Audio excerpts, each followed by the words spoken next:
Vakul Jindal comments. అమరావతిలో మార్చి 23న mega engineering company stock పాయింట్లో అగ్ని ప్రమాదం జరిగింది. ఆ రోజు సాయంత్రం ఫైర్ యాక్సిడెంట్ అయింది. వెంటనే అగ్నిమాపక సిబ్బంది అక్కడికి చేరుకున్నారు.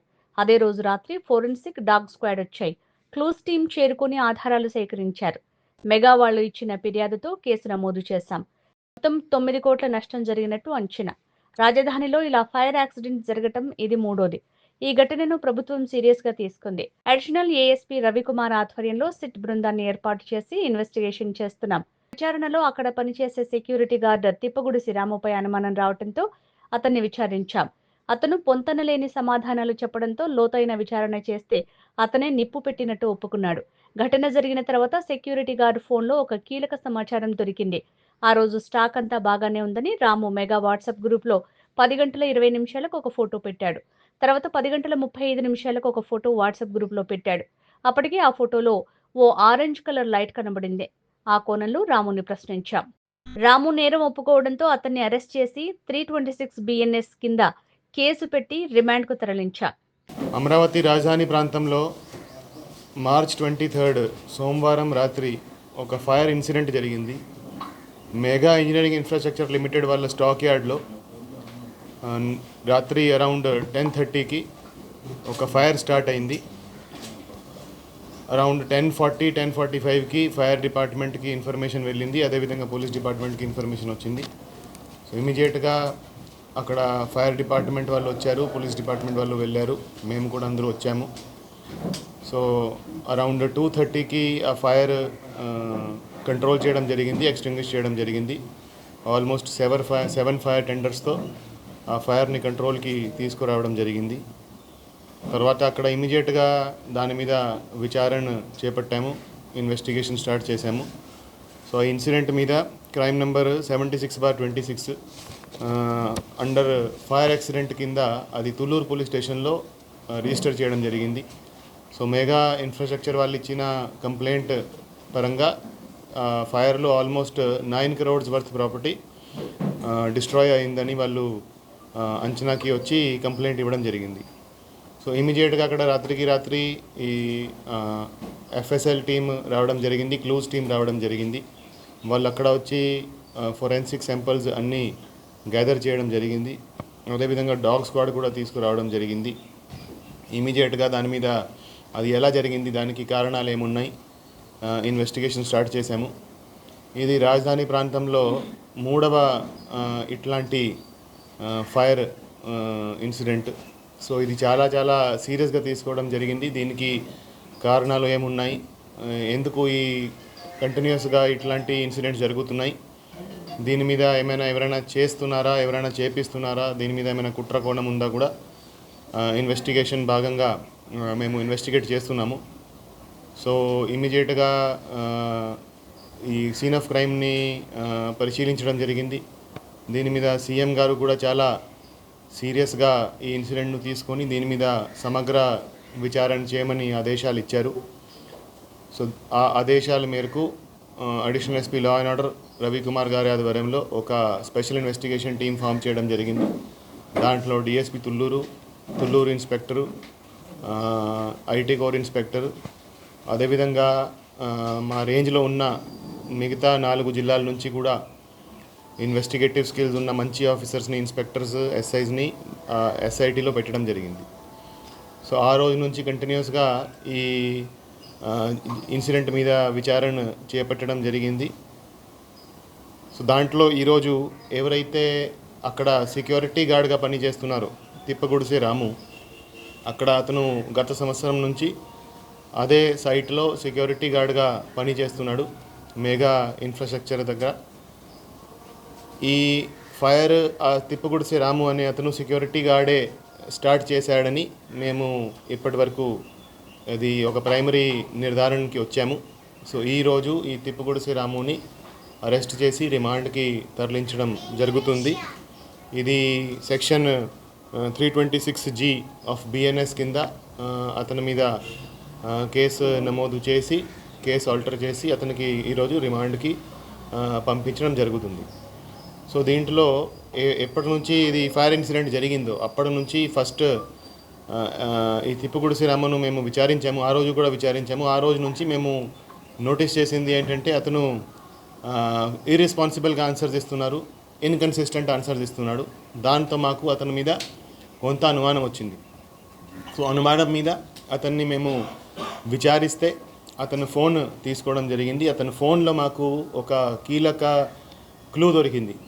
సో ఆ రోజు అతను ఒక వాట్సాప్ గ్రూప్ ఉంది వాళ్ళకి, మేఘా వాళ్ళకి ఒక వాట్సాప్ గ్రూప్ ఉంది. దాంట్లో అన్ని సైట్స్ నుంచి ఎవరైతే సెక్యూరిటీ గార్డ్గా పనిచేస్తున్నారో వాళ్ళ ఎంప్లాయీస్ ఫోటోలు పోస్ట్ చేస్తూ ఉంటారు.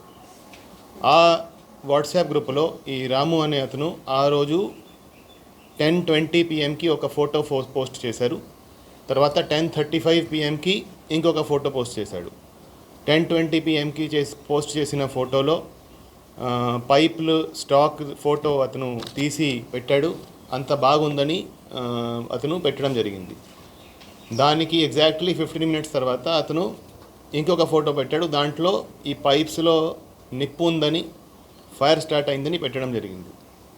సో అతను ఫోన్ను మేము డీటెయిల్గా చూస్తే దాంట్లో అతను 10:20 PM ఏదైతే ఫోటో పెట్టాడో దాంతోపాటు ఇంకొక ఫోటో కూడా తీశాడు.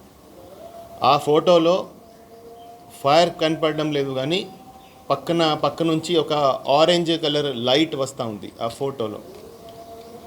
సో దాంతో మేము ఆ 10:20 PM ఎప్పుడైతే ఇతను ఫోటో గ్రూప్లో పెట్టాడో అప్పుడు కూడా ఫైర్ స్టార్ట్ అయిందని మేము నిర్ధారణకి వచ్చాము. ఆ ఆరెంజ్ లైట్ ఏదైతే సెకండ్ ఫోటోలో వస్తూ ఉందో ఆ ఆరెంజ్ లైట్ ఈ ఫైర్ వల్లనే వస్తూ ఉంది. సో అతను 10:20 PM ఏదైతే ఫోటో పెట్టి అంత బాగుందని చెప్పాడో అది అబద్ధం చెప్పాడని మేము నిర్ధారణకి వచ్చాము. దాని తర్వాత అతన్ని డీటెయిల్గా ఇంటరోగేట్ చేయడం జరిగింది. ఇంటరోగేట్ చేస్తే అతను చేసిన నేరం ఒప్పుకున్నాడు. సో అతను చెప్పిన వెర్షన్ ప్రకారంగా ఆ రోజు సోమవారం మార్నింగ్ ఏ టైంకి వాళ్ళ జనరేటర్లో ఈ డీజిల్ ఫిల్ చేయడానికి కొంతమంది వస్తారు.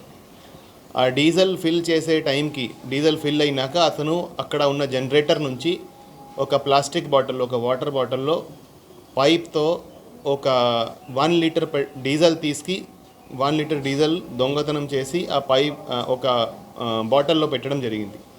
ఆ బాటిల్ను అతను అక్కడ ఉన్న సిమెంట్ పైప్స్ దగ్గర దాచిపెట్టాడు. ఆ రోజు మార్నింగ్ ఆ రాముకి అతనికి సూపర్వైజర్ ఎవరైతే ఉన్నాడో హనుమంతరావుతో బాగా ఆర్గ్యుమెంట్ అయింది. సో ఈ ఎవరైతే సెక్యూరిటీ ఏజెన్సీ వాళ్ళు ఉన్నారో ఆ సెక్యూరిటీ ఏజెన్సీ వాళ్ళు అతనికి సెలవు ఇవ్వట్లేదు. అతను రిలేటివ్ ఒకరు కొన్ని రోజుల క్రితం చనిపోయాడు, దానికి అతనికి సెలవు ఇవ్వడం లేదు. అతను నాకు లూజ్ మోషన్స్ ఉన్నాయి, నేను 24 hours డ్యూటీ చేయలేను అని కూడా చెప్తే, కాదు నువ్వు డ్యూటీ చేసుకోవాల్సిందే అని చెప్పారు. అక్కడ ఎక్కువ మంది సెక్యూరిటీ గార్డ్స్ కావాలి, దీని మీద కూడా కొన్ని రోజుల నుంచి వాళ్ళకి డిస్కషన్ జరుగుతూ ఉంది. సో ఇవన్నీ ఇష్యూస్ మీద అతను సూపర్వైజర్తో ఆ రోజు మార్నింగ్ ఫోన్ మీద అతనికి ఆర్గ్యుమెంట్ అయింది. అదేవిధంగా మధ్యాహ్నం మళ్ళీ ఆర్గ్యుమెంట్ చేయడం జరిగింది. అదేవిధంగా అతను సాయంత్రం కూడా షిఫ్ట్ చేంజ్ చేసేటప్పుడు 5:30 రాయపూడి క్యాంప్కి వెళ్ళడం జరిగింది. అక్కడ కూడా వేరే సెక్యూరిటీ గార్డుతో కూడా ఇదే విషయం మీద అతనికి ఆర్గ్యుమెంట్ అయింది. సో అతను కొంత మానసిక సంక్షోభంలో ఉన్నాడు. అతను సూపర్వైజర్తో ఆర్గ్యుమెంట్ అయిందని, ఏదైనా చిన్న ఇన్సిడెంట్ చేస్తే వాళ్ళు సెక్యూరిటీ గార్డ్స్ను పెంచుతారని ఉద్దేశంతో ఈ నిప్పు పెట్టడం జరిగింది.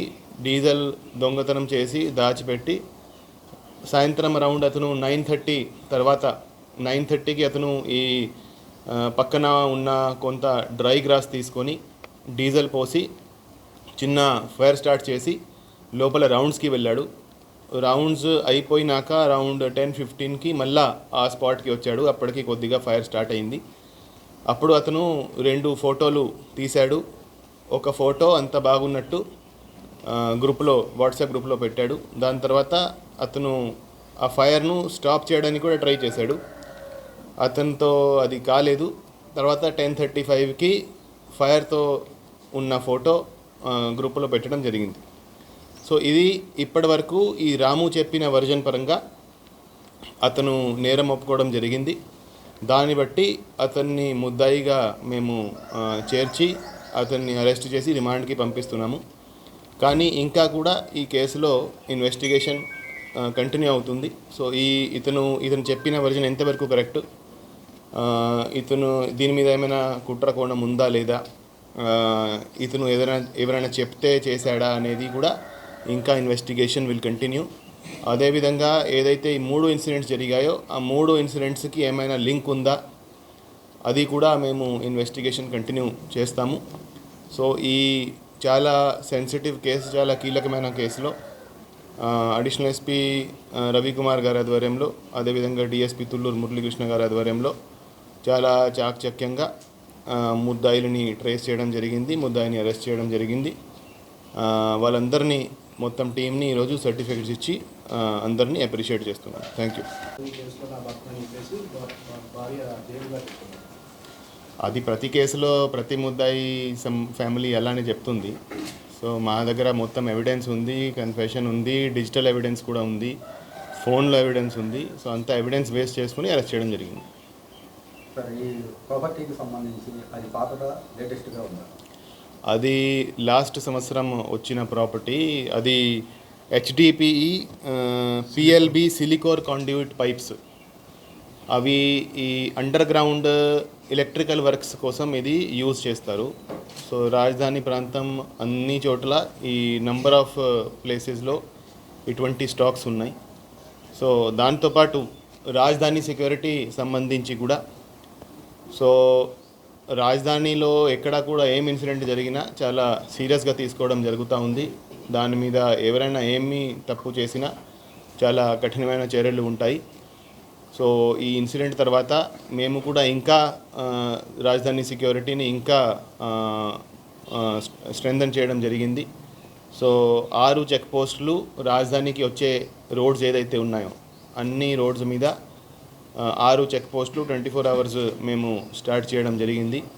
అదేవిధంగా రాత్రి పెట్రోలింగ్ కూడా పెంచడం జరిగింది. అదేవిధంగా armed patrolling and armed check పోస్టులు అన్నీ ఎక్కడైతే చెక్ పోస్టులు పెట్రోలింగ్ పెట్టామో అన్ని చోట్ల ఆర్మ్డ్ పోలీస్ ఉంటుంది. అదేవిధంగా నైట్ పెట్రోలింగ్ డ్రోన్స్తో కూడా మేము ఇప్పుడు స్ట్రెంథన్ చేస్తాము. సో డ్రోన్స్ కూడా రాత్రి వేళ నైట్ విజన్తో ఉన్న డ్రోన్స్ కూడా అడ్వాన్స్డ్ డ్రోన్స్ పెట్టడం జరుగుతుంది. సో ఎక్కడా కూడా రాజధాని సెక్యూరిటీకి సంబంధించి అన్ని చోట్ల మేము చాలా అప్రమత్తంగా ఉన్నాము, ఇంకా అప్రమత్తంగా ఉంటాము. సో ఎక్కడా కూడా ఎటువంటి అంటుబడి ఇన్సిడెంట్ జరగకుండా అన్ని ప్రికాషన్ తీసుకోవడం జరుగుతుంది. అండ్ ఎవరైనా ఏదైనా డిస్టర్బెన్స్ చేయడానికి ట్రై చేస్తే వాళ్ళ మీద చాలా చాలా కఠినమైన చర్యలు ఉంటాయని కూడా మేము అందరికీ హెచ్చరిస్తున్నాము. అదేవిధంగా ఎవరైతే ఈ రాజధాని ప్రాంతంలో కంపెనీస్ ఈ డెవలప్మెంట్ వర్క్స్ చేస్తున్నాయి, ఈ కాంట్రాక్టర్స్ డెవలప్మెంట్ వర్క్ చేస్తున్నారు, వాళ్ళందరికీ కూడా వాళ్ళకి ఏదైతే ఈ స్టాక్ యార్డ్స్ ఉన్నాయో, ఏదైతే లేబర్ క్యాంప్స్ ఉన్నాయో అన్ని చోట్ల వాళ్ళు సీసీటీవీ కెమెరాలు ఏర్పాటు చేసుకోవాలి. అక్కడ సెక్యూరిటీ గార్డ్స్ ఖచ్చితంగా పెట్టుకోవాలి, sufficient number of security guards పెట్టుకోవాలని, అదేవిధంగా ప్రతి చోట యాక్సెస్ కంట్రోల్ పెట్టుకోవాలి అని కూడా మేము వాళ్ళకి అడ్వైస్ చేయడం జరిగింది. ఇంతకు ముందు కూడా చాలాసార్లు మీటింగ్ పెట్టి చెప్పాము. ఇప్పుడు చాలా ఇది ఎన్ఫోర్స్ కూడా చేయడం జరుగుతూ ఉంది. సో ఇటువంటి ఇన్సిడెంట్స్ ఎక్కడ జరిగేదానికి వీలు లేదు. ఇది మళ్ళీ జరగకుండా మేము అన్ని చర్యలు తీసుకుంటాం. Thank you. రాజధాని ప్రాంతంలో సిబ్బంది సరిపడా లేకపోవడం వల్ల దొంగతనాలు పెరిగినాయని మొన్న ఈ మధ్య అసెంబ్లీలో ఎమ్మెల్యే గారు అసెంబ్లీలో సైతం ప్రస్తావించారు. తాడికొండలో కూడా ఈ మధ్యకాలంలో దొంగతనాలు పెరిగి రాజధాని ప్రాంతంలో కూడా జరుగుతున్నాయి. ఆ సరిపడా స్టేషన్ స్టాఫ్ సరిపడా సంఖ్య పెంచే అవకాశం ఉందా, లేకపోతే?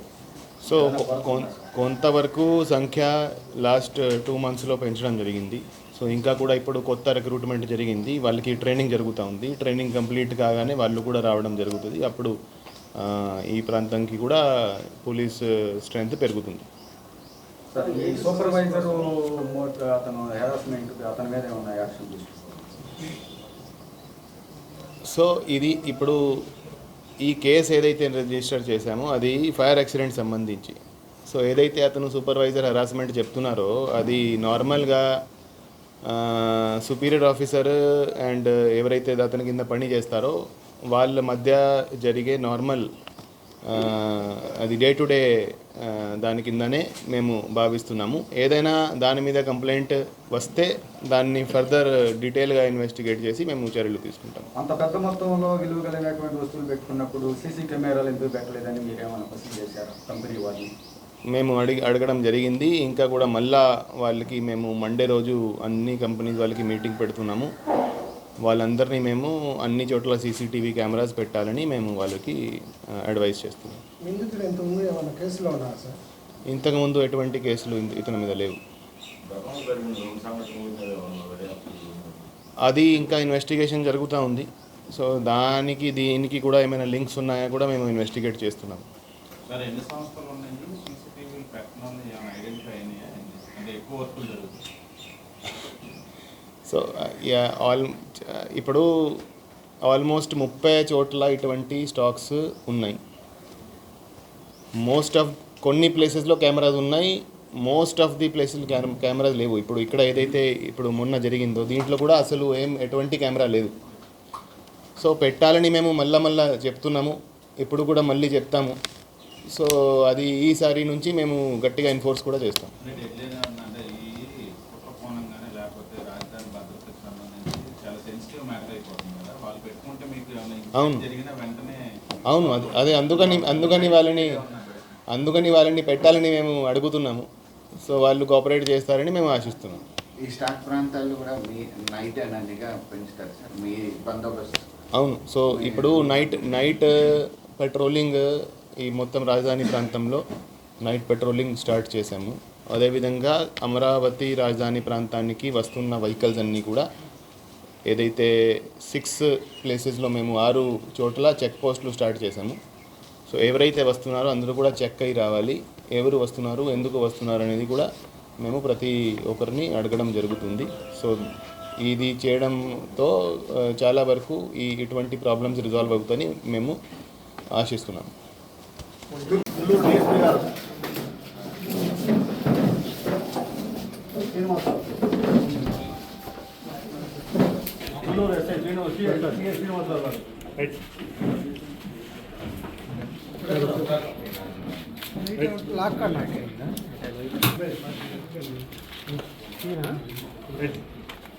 రాజేష్ కుమార్ సిఏ గారు,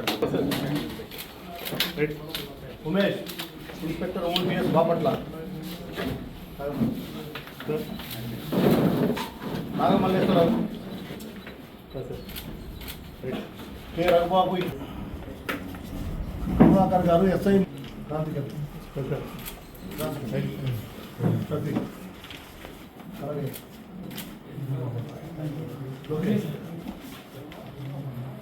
కలగయ్య గారు, తుళ్ళూరు పిఎస్ఎస్ఐ గారు,